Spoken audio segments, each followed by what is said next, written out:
আসসালামু আলাইকুম। আমি হুমায়ুন। হুমায়ুন রশিদ চ্যানেলের পক্ষ থেকে আপনাদের সবাইকে জানাচ্ছি আন্তরিক অভিনন্দন। আপনারা ইদানিং দেখতেছেন যে আমি বিভিন্ন সময় বিভিন্ন ব্যাকগ্রাউন্ডে কথা বলতেছি। আসলে এর পিছনে অনেক রহস্য আছে, যেটা আমি পরবর্তীতে আলোচনা করব। কারণ হুমায়ুন রশিদ ইউটিউব চ্যানেলের মাধ্যমে আমি আমার প্রত্যেকটা স্টেপ বা আমি কি করতেছি না করতেছি এই সকল জিনিসগুলো আপনাদেরকে আপডেট দিতে থাকি এবং পাশাপাশি স্কিল ডেভেলপমেন্ট থেকে শুরু করে স্টাডি অ্যাব্রোড রিলেটেড বিভিন্ন বিষয় নিয়ে আমি আলোচনা করি এই চ্যানেলে। আমি দুবাই রিলেটেড বিষয়গুলা নিয়ে একটু বেশি আলোচনা করি বিকজ আমি দুবাইতে আছি এবং দুবাইতে পড়াশোনা করতেছি। দ্যাটস ওয়াই এই জিনিসগুলা আমি কাছে থেকে ফেস করতেছি। এইজন্য আমি চাই যে আপনারা সত্য জিনিসটা জানেন। কারণ অনেক বাংলাদেশী স্টুডেন্ট আছে যারা এরকম থাকে। মানে আমার মতো। আমি যখন ১ম আসছিলাম তখন YouTube এ এই ধরনের ভিডিও কিন্তু ছিল না। ওকে, একজন ভিডিও করত, একজন স্টুডেন্ট ও জিনিসগুলা শুধু পজিটিভ ভাবে প্রেজেন্ট করত। সো আমি চাচ্ছিলাম যে রিয়েল ফ্যাক্ট আপনাদের সবাইকে জানাইতে। রাইট নাও অনেক স্টুডেন্ট যেহেতু দুবাইতে আছে, যে যার মতো করে ইনফরমেশন বাইপাস করতেছে। এটা অনেক ভালো।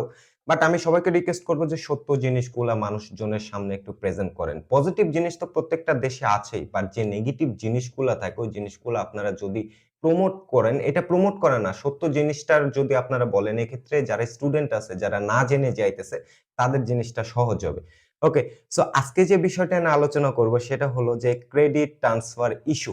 ওকে, আপনি যখন দুবাই থেকে ইউএসএ বা ইউরোপে বা কানাডা বা অস্ট্রেলিয়া যেখানেই করেন না কেন, ক্রেডিট ট্রান্সফার যখন আপনি করতে যাবেন কোন ধরনের সমস্যায় সম্মুখীন হবেন বা কোন ধরনের সমস্যা আপনি পড়তে পারেন এই জিনিসটা নিয়ে আমি আজকের ভিডিওতে আলোচনা করব।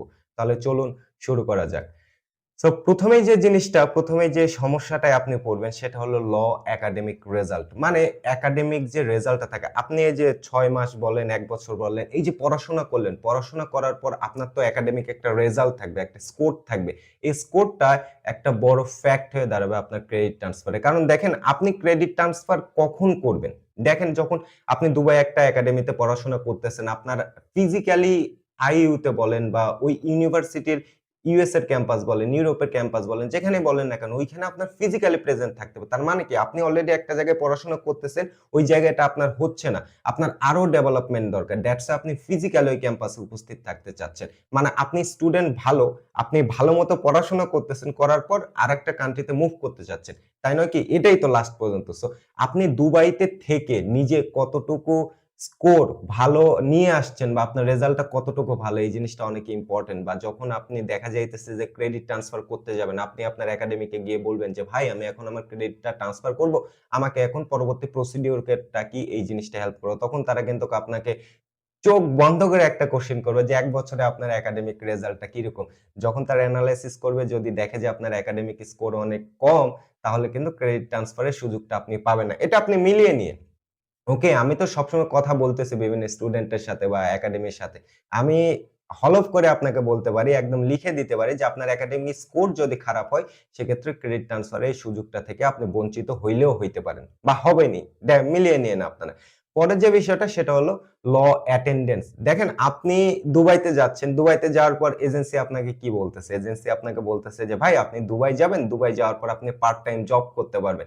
এখন আপনি দুবাই আসার পর দেখতেছেন যে দুবাইয়ে কোনো পার্ট টাইম জব নাই। এখানে যা জব করতে হয় ফুল টাইম জব করতে হয়। সো এজ এ স্টুডেন্ট আপনি ফুল টাইম জব করে কিভাবে আপনার রেগুলার অ্যাটেন্ডেন্স টা মেইনটেইন করবেন? মানে 75% অ্যাটেন্ডেন্স।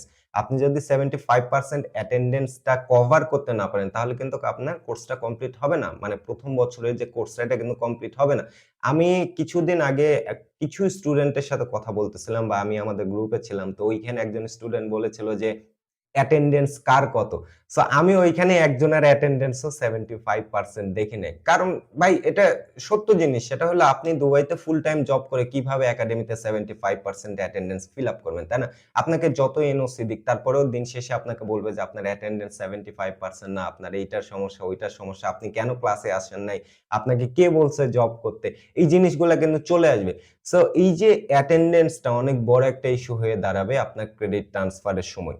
ওকে, পরের যে বিষয়টা সেটা হলো extra curriculum activities. As a student আমরা পড়াশোনা করতেছি বাহিরের কোন একটা কান্ট্রিতে। এখন বাহিরের কোন একটা কান্ট্রিতে পড়াশোনা করাকালীন অবস্থায় আমাকে অবশ্যই এই ১ বছরে অনেক এক্সট্রা কারিকুলাম এক্টিভিটিস এর সাথে আমার কিন্তু ক্যাট থাকতে হবে। যেমন আমাকে আইএলটিএস দেওয়া লাগতে পারে। মানে এটা কিন্তু এক্সট্রা কারিকুলাম অ্যাক্টিভিটিস বলে যে আপনি আইএলটিএস দিতেছেন পড়াশোনার পাশাপাশি। কারণ আইএলটিএসটা রিকোয়ার্ড হইলেও হইতে পারে। আপনি যখন এম্বাসিতে দাঁড়াবেন তখন যদি আপনার ভিসা অফিসার দেখে যে আপনার আইএলটিএস দেওয়া আছে, এটা কিন্তু অনেক বড় একটা পজিটিভ পয়েন্ট। যতই বলুক যে ইউনিভার্সিটিতে অ্যাডমিশনের জন্য আইএলটিএস লাগবে না। কিন্তু অ্যাজ এ স্টুডেন্ট আপনি যখন একটা মেইন মানে একদম ১ নাম্বার যে ল্যাঙ্গুয়েজ যারা কথা বলে এটাকে কি বলে?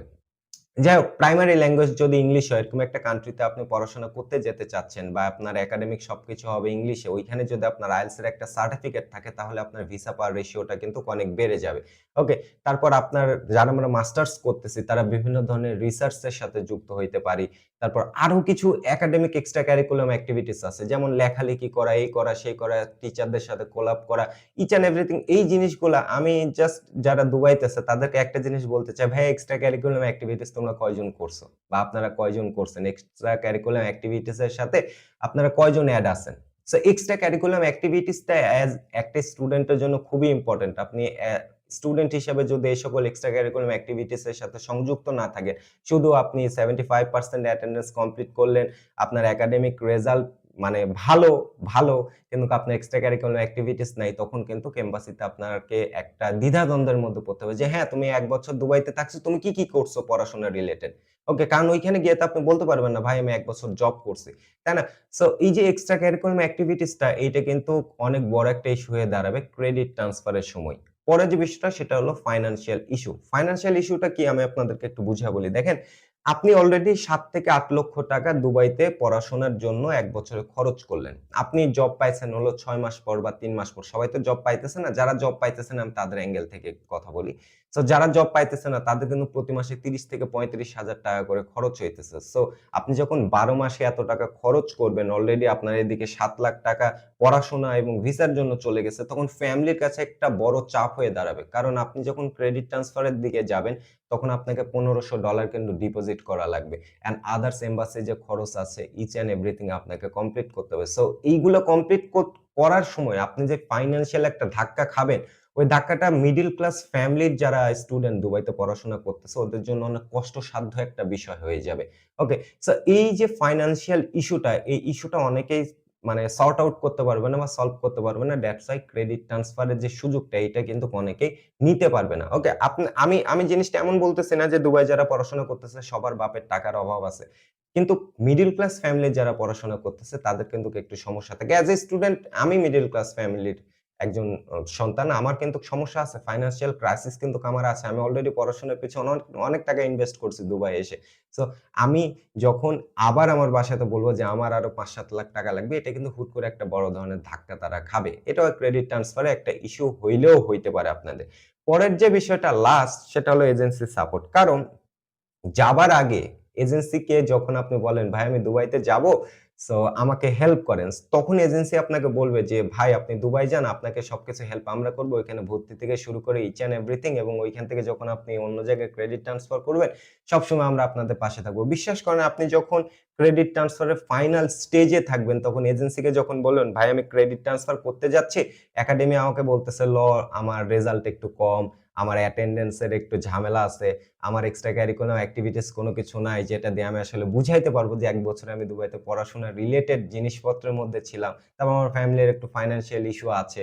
সো এইগুলা সর্ট আউট করে আমাকে কিভাবে ক্রেডিট ট্রান্সফার এর সুযোগটা আপনারা করে দিতে পারবেন। তখন এজেন্সি এমনও হইতে পারে যে আপনার সাথে যোগাযোগই বন্ধ করে দিছে। ওকে, এই জিনিসগুলা ঘটবে ভাই। ট্রাস্ট মি, এই জিনিসগুলা ঘটবে। আমি কথা যেগুলা বলি একদম স্ট্রেইট ফরওয়ার্ড কথা বলি। এইজন্য আমাকে অনেকেই দেখতে পারে না, অনেকেই সহ্য করতে পারে না আমার কথা। কিন্তু দিন শেষে যারা দুবাই যাচ্ছে তারা কিন্তু এই সমস্যাগুলো ফেস করতেছে বা যারা ক্রেডিট ট্রান্সফার এর দিকে ধাবিত হবে বা যারা ক্রেডিট ট্রান্সফার এর দিকে যাবে তারা প্রত্যেকেই কোনো না কোনো একটা সমস্যা, আমি এই যে ৫ টা সমস্যা আপনাদেরকে বললাম, এই ৫ টা সমস্যার কোনো একটা সমস্যা তারা ফেস করবে। এই সমস্যার কারণে আপনার ক্রেডিট ট্রান্সফারটা আটকে গেলেও যাইতে পারে। আপনারা মিলিয়ে নিন। তো আজকের ভিডিও এই পর্যন্তই। আমি জানি না কতটুকু ইনফরমেশন আপনাকে দিতে পারলাম। সো আশা করি ভালো লাগছে ভিডিওটা। অ্যান্ড আমরা স্কিল ডেভেলপমেন্ট রিলেটেড চ্যানেলে প্রচুর পরিমাণে ভিডিও আপলোড দিতেছি। অ্যান্ড আমি ভিডিও স্কেডিউল করে রাখতেছি যে আগামী ১ বছর যদি আমি ভিডিও রেগুলার আপলোডও না করি তারপরে আমার চ্যানেলে রেগুলার ভিডিও যাবে। এরকম একটা বিষয় আমি অলরেডি আপলোড করে রাখছি। সো আজকের ভিডিও এই পর্যন্তই। সবাই ভালো থাকেন। নেক্সট ভিডিওতে কথা হবে। আর হ্যাঁ, বিদ্যালয়.com ব্লগটা ভিজিট করবেন অ্যান্ড humanrashid.com/blog এই জায়গাগুলোতে অনেক ইম্পোর্টেন্ট জিনিসপত্র আমি পাবলিশ করি। আপনাদের কাজে লাগবে অনেক। সো আজকের ভিডিও এ পর্যন্ত। সবাই ভালো থাকবেন। নেক্সট ভিডিওতে কথা হবে। Till now tata.